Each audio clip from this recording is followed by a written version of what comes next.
بسم اللہ الرحمن الرحیم۔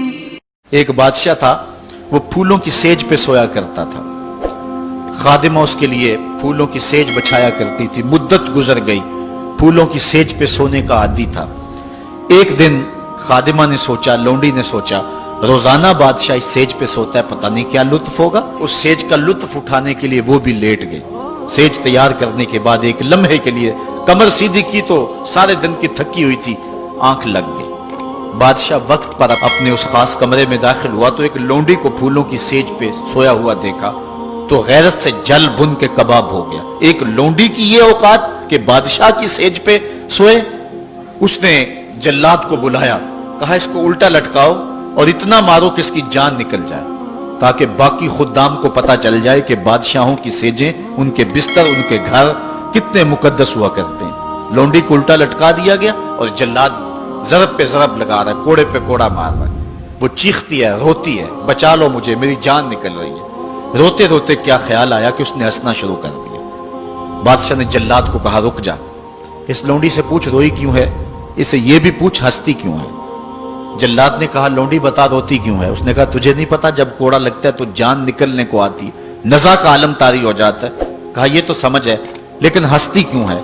کہا ہنسی مجھے اس بات سے آئی ہے کہ چند لمحوں کے لیے سوئی ہوں، اتنی تکلیف کاٹ رہی ہوں، سوچا عمر بھر ہو گئی سوتے ہوئے، جس کو اس کا کیا بنے گا، جس کی زندگی بیت گئی اس سیج پہ سوتے ہوئے، اس کا کیا بنے گا۔ صاحبو، یہ دنیا پھولوں کی سیج نہ بنائیں، اس دنیا کو اللہ کی عبادت کے لیے گزاریں، ذکر فکر میں گزاریں، سحری کے وقت اٹھ کے مصلی پہ کھڑا ہو کے رونا سیکھیں، اللہ کے حضور آئیں، رزق کی تلاش میں رازق کو بھول نہ جائیں۔ تم سمجھتے ہو دکان بند کر کے چلے گئے تو شاید میری آج کی سیل کم ہوگی۔ سیل دینے والا، رزق دینے والا، رزق کے دروازے کھولنے والا وہ رب ہے۔ جاؤ اس کے حضور جاؤ اور جا کے اس سے مانگو۔ آج اس دنیا کے اندر آپ کہیں ملازمت کرتے ہیں، 8 گھنٹے کی ڈیوٹی دینا ہوتی ہے، ان 8 گھنٹوں کے اندر آپ کا مالک آپ کو بلائے، صرف 8 گھنٹوں میں ایک عارضی ملک آپ کے اوپر رکھتا ہے، تو آپ دوڑ کے جاتے ہیں کہ نہیں جاتے؟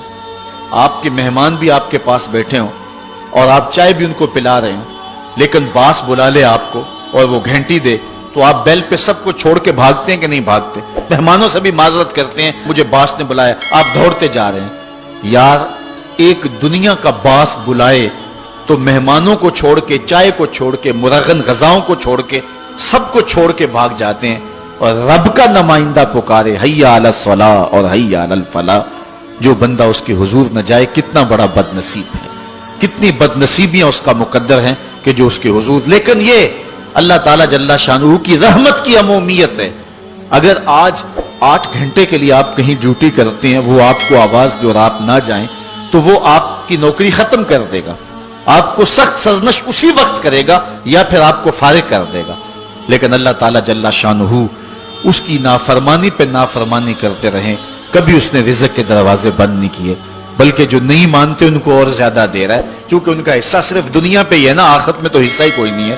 بلکہ فرمایا اگر مسلمانوں کی دل جوئی کا لحاظ نہ ہو تو میں کافروں کے گھروں کی سیڑھیاں بھی سونے اور چاندی کی بنا دوں، چونکہ انہوں نے دنیا کو دیکھا ہے، آخرت ابھی دیکھی نہیں ہے، ورنہ جو ان کے لیے آخرت میں رکھا گیا ہے، دنیا کی کوئی شے ان کے نزدیک حیثیت ہی نہ رکھے۔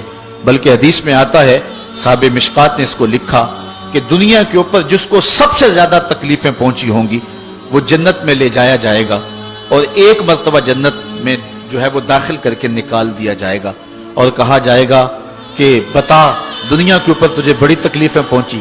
وہ کہے گا یا اللہ مجھے تو کوئی تکلیف پہنچی ہی نہیں ہے۔ جنت کی صرف آب و ہوا سارے دکھ ختم کر دے گی، اور جس نے تخت و تاج پہ بیٹھ کے بھی زندگی ساری گزاری ہو، حدیث میں آتا ہے اس کو جہنم میں ایک ڈبکی لگائی جائے گی، اور پھر اس کو کہا جائے گا بتا تو دنیا کے اوپر کوئی راحت پائی ہے؟ وہ کہے گا مالک دنیا کے اوپر میں نے کوئی سکھ دیکھا ہی نہیں ہے۔ ایک غوطہ جہنم کے اندر دیا جائے گا، دنیا کے سارے سکھ ہی بھول جائے گا کہ میں وہاں بادشاہ ہوا کرتا تھا، میں وہاں حکمران ہوا کرتا تھا، پوری دنیا کو میں نے جو ہے وہ ریوڑ کی طرح ہانکا تھا اور انسانیت کا قتل کیا تھا، میری رونت اور میرا تکبر دنیا کو جکا دیتا تھا۔ اس کو کوئی شے اور اپنی کوئی آکڑ اور کوئی بات یاد نہیں رہے گی، صرف ایک ڈبکی کی بات ہے، اور جس نے دکھ پہ دکھ کاٹے، غربت، تنہائی، دکھ، اذیت، مصائب، آلام، مشکلات، لیکن ایک بار جنت سے گزار کر کے جنت کی صرف آب و ہوا ہی سنگھائی جائے گی تو اس کو کہا جائے گا بتا دنیا کے اوپر تجھے کوئی دکھ پہنچا؟ وہ کہے گا میرے رب دنیا پہ مجھے کوئی دکھ نہیں پہنچا۔ اب بتائیے کہ اللہ کے حضور ہم حاضر ہوں یا کہ دنیا کوئی منشا و مقصود بنا لیں؟ ہماری زندگی کی ڈگر کیا ہونی چاہیے؟